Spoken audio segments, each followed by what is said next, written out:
Question number 40। एक भाग के प्रश्न में भाज्य 3945 है, भागफल तथा शेष क्रमशः 32 तथा 9 है, तो भाजक क्या होगा। तो देखिए भाज्य बराबर क्या होता है, भाजक गुना भागफल जोड़ शेषफल। तो हम भाजक को x मान लिए क्योंकि भाजक यहाँ पे पूछ रहा है। तो देखिए x बराबर क्या हो जाएगा, 3945 माइनस 9 बटा 32। देखिए प्लस 9 है दायां तरफ, तो बायां तरफ जाएगा। दायां तरफ क्या है, प्लस में है 9, तो बायां तरफ जाएगा तो माइनस में हो जाएगा, और 32 गुना में है तो बायां तरफ जाके भागम हो जाएगा। देखिए 32 गुना में है तो भागम हो जाएगा, और प्लस 9 क्या हो जाएगा, -9। ठीक है, तो इधर लिखेंगे x। अब देखिए x बराबर यानी भाजक बराबर कितना आ जाएगा, 3945 में से 9 घटाएंगे तो कितना आएगा, 15 में से 9 गया 6, ये हो गया 3, ये हो गया 39, यानी 3936 बटा 32।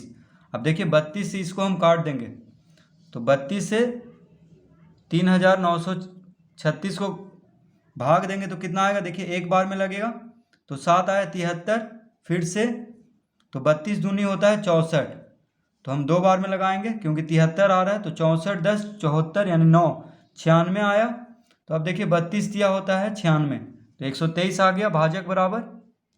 ठीक है, देखिए 123, तो इसका आंसर हो जाएगा विकल्प दूसरा 123। तो बस हमें ये फॉर्मूला याद कर लेना है कि भाज्य बराबर भाजक गुना भागफल जोड़ शेषफल।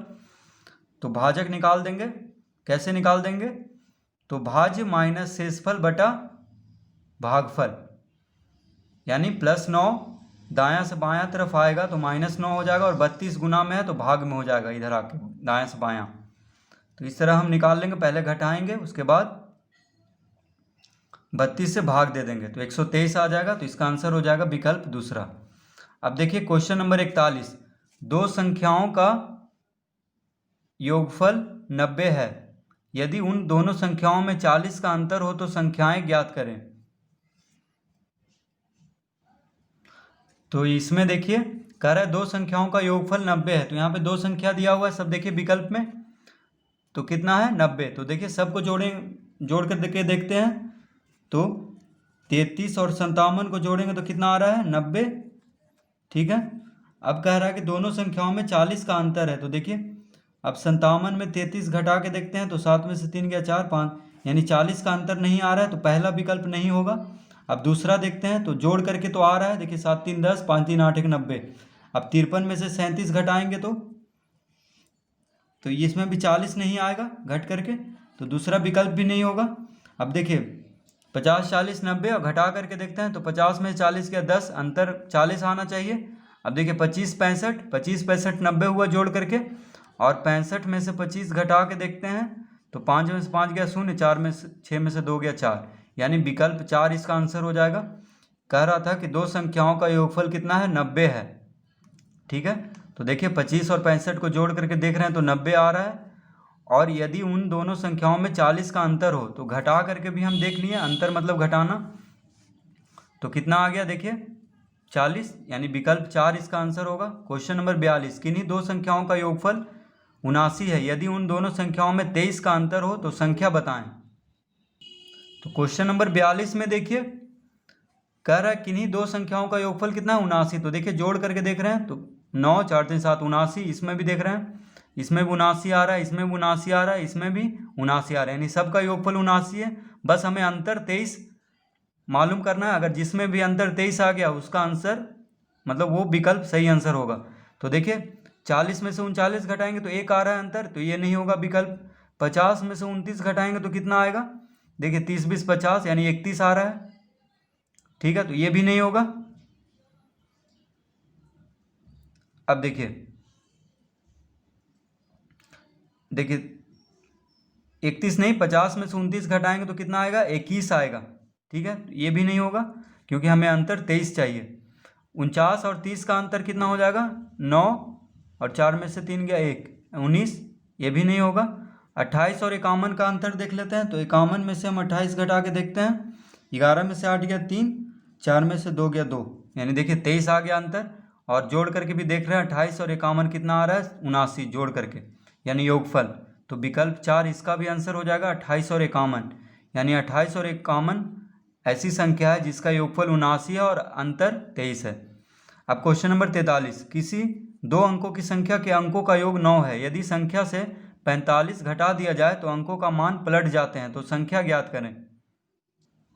क्वेश्चन नंबर 43 में किसी दो अंकों की संख्या के अंकों का योग 9, तो यहाँ पे देखिए 6 3 9, 6 3 9, 7 2 9, 7 2 9, यहाँ भी सबका अंक 9 है, सबका अंकों की संख्या का योग कितना है 9 आ रहा है। ठीक है, अब हमें क्या करना है, बस यदि संख्या से 45 घटा दिया जाए तो संख्या से यानी 36 से 45 तो घटेगा नहीं।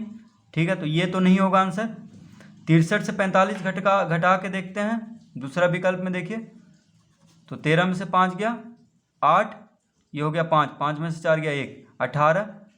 तो कह रहा है कि अंकों का मान पलट जाते हैं, तो देखिए अंकों का मान यानी 36 होना चाहिए था, तो 18 हो गया, तो ये नहीं होगा दूसरा विकल्प। अब देखिए 27 में से 45 घटेगा नहीं, तो 72 में से 45 को घटा करके देखते हैं, तो 12 में से 5 गया 7, 6 में से 4 गया 2, देखिए 27 आ गया, तो विकल्प 4 होगा आंसर इसका सही। कैसे, देखिए कह रहा है कि 45 घटाने पे अंकों का मान पलट जाता है, तो देखिए 72 था तो 27 हो गया 45 घटाने पे। ठीक है, 27 मतलब कि 7 यहाँ पे 2 यहाँ पे इकाई अंक में था, इकाई पे, तो यहाँ दहाई पे हो गया है, 7 दहाई पे, तो 7 यहाँ पे इकाई पे हो गया घटाने के बाद 45। ठीक है, तो इसका सही विकल्प हो जाएगा 4। अब क्वेश्चन नंबर 44, दो अंकों वाली एक संख्या में इकाई स्थान का अंक दहाई स्थान के अंक से 2 अधिक है, यदि दोनों अंकों का योग 12 है तो संख्या क्या है। तो क्वेश्चन नंबर 44 में क्या कह रहा है, दो अंकों वाली एक संख्या में इकाई स्थान का अंक, तो इकाई स्थान का अंक क्या है, दहाई स्थान के अंक से 2 अधिक है। तो देखिए इकाई स्थान का अंक पहला विकल्प लेके देखते हैं, दहाई के स्थान से 2 अधिक है, तो देखिए पहला विकल्प है 57, तो इसमें इकाई अंक पे 7 है, दहाई अंक पे 5 है, तो 2 अधिक है। ठीक है, ये तो ठीक है। यदि दोनों अंकों का योग 12 है तो संख्या क्या है, तो देखिए अगर दोनों अंक को जोड़ करके देखते हैं तो 7 5 12 आ रहा है, यानी विकल्प इसका पहला ही आंसर हो जाएगा। ठीक है, देखिए और कोई विकल्प में ऐसा नहीं है, इकाई अंक 2 ज़्यादा रहना चाहिए दहाई से, तो ये तो कम है, ये भी कम है, ये देखिए ज़्यादा है, लेकिन दोनों को जोड़ करके देखते हैं तो 8 ही आ रहा है, यानी इसका विकल्प पहला ही आंसर हो जाएगा। क्वेश्चन नंबर 45, दो अंकों वाली एक संख्या का अंकों का योग 10 है, यदि संख्या से 36 घटा देने पर अंकों के स्थान बदल जाते हैं तो वह संख्या होगी। तो देखिए अंकों का योग कितना कह रहा है 10। ठीक है, तो सबका देखिए जोड़ करके देख रहे हैं तो 10 ही आ रहा है, नहीं यहाँ देखिए 7 3 10, 7 3 10, 6 3 9, 6 3 9, तो ये दोनों तो एकदम नहीं होगा क्योंकि अंकों का योग 10 आना चाहिए, तो 3 और 4 को हम नहीं देखेंगे विकल्प क्योंकि ये दोनों गलत है। अब देखिए पहला विकल्प हम लेके देखते हैं 73, तो 73 से 36 घटा देने पे यानी संख्या से 36 घटा देने पे, तो देखिए 73 से हम 36 घटा देते हैं तो कितना आएगा, 13 में से 6 गया 7, ये हो गया 6, 6 में से 3 गया, यानी अंकों का स्थान देखिए पलट जा रहा है, अंकों का स्थान बदल जा रहा है। 73 है, देखिए 73 बन जा रहा है 37, यानी 7 था दहाई पे तो इकाई पे आ गया है, 3 है इकाई पे तो दहाई पे, यानी इसका विकल्प पहला आंसर हो जाएगा। ठीक है, बस 36 घटा करके देखना है कि अंकों का स्थान पलटता है कि नहीं। अब देखिए क्वेश्चन नंबर 46, यदि 8 फिर देखिए इस तरह का चिन्ह बना हुआ है तारा का 9 7 माइनस 325 n बराबर 5239, तो n के स्थान पर कौन सी संख्या आएगी। तो देखिए क्वेश्चन नंबर 46 में इस तरह है, देखिए यानी 8 फिर यहाँ पे देखिए तारा का मतलब इस तरह का चिन्ह है 9 7, फिर है नीचे 325 n और घटा यानी घटाव का चिन्ह है, तो कितना आ रहा है 5 2 3 9 यानी 5239, तो हमें n के स्थान पे पूछ रहा है कौन सा अंक होगा। तो देखिए यहाँ पे है 17, 17 यहाँ पे देखिए 9 है तो घटाना है, तो 7 में से कितना घटेगा कि 9 आएगा तो 8, देखिए क्योंकि इससे 5 चलेगा तो ये 17 हो जाएगा, तो 17 में से 8 घटेगा तो 9, तो n के जगह पे क्या हो जाएगा 8, तो इसका हो जाएगा विकल्प दूसरा आंसर, यानी 8 होगा n के जगह पे। बहुत ही आसान है, बस हमें इसका देखिए बराबर दिया हुआ है 5239 और n के स्थान के बदले हमें पूछ रहा है। ठीक है, तो बस हमें घटा के देखना है कि 7 में से क्या यहाँ पे रखेंगे कि घट करके 9 आएगा। तो 8 रखेंगे तो इससे 5 लेगा तो 17 में से 8 गया 9, यानी n की जगह पे 8 होगा।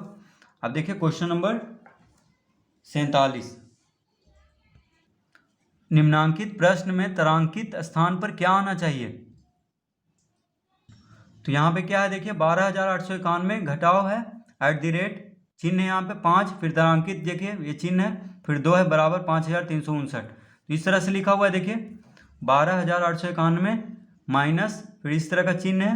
हमें इस जगह पे पूछ रहा है कि इस जगह पे कौन सा अंक आएगा। ठीक है, तारांकित देखिए क्या आना चाहिए। तो देखिए यहाँ पे आंसर दिया है 5,359। अब देखिए 11 में से 2 गया 9, ये हो गया 8। ठीक है, तो 8 में से क्या घटेगा कि 5 आएगा तो 3, क्योंकि ये 5 ले रहा है एक, देखिए 9 है तो 11 में से 2 गया 9, तो ये हो गया 8।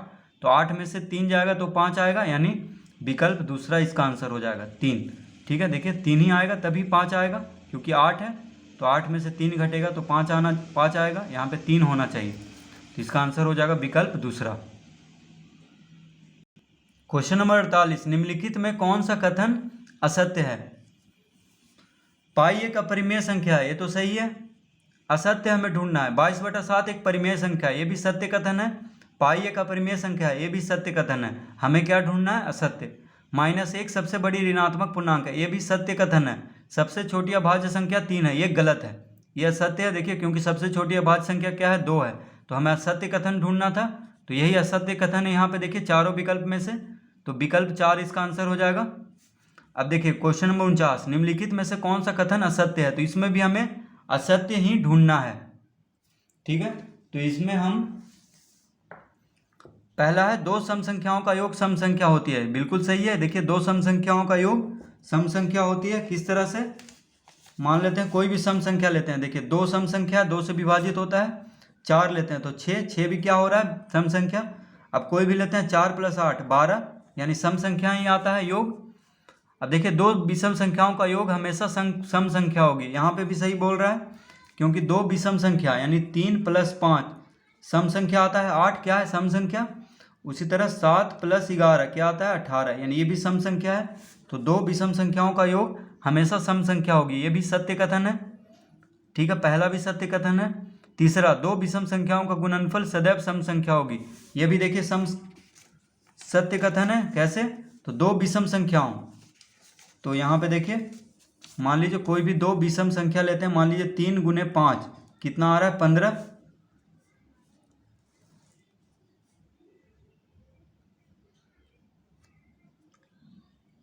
देखिए 2 विषम संख्याओं का गुणनफल, तो विषम संख्या है, गुणनफल क्या आ रहा है, विषम संख्या ही आ रहा है, लेकिन कह रहा है सदैव सम संख्या होगी, तो ये तो असत्य कथन है। ठीक है, तो विकल्प 3 इसका आंसर हो जाएगा, क्योंकि असत्य हमसे पूछ रहा था कि कौन सा कथन असत्य है। तो देखिए 2 विषम संख्या, मान लीजिए एक और लेते हैं, जैसे 7 × 11 कितना आया 77। तो देखिए 77 क्या है, ये भी विषम है, यानी 2 विषम संख्याओं का गुणनफल सदैव सम संख्या नहीं होगा। ठीक है, तो यह सत्य कथन हुआ। अब देखिए 4 सबसे छोटी प्राकृतिक संख्या 1 होती है, तो यह सत्य कथन है, तो हमें असत्य कथन को चुनना था, तो जो कि विकल्प 3 है।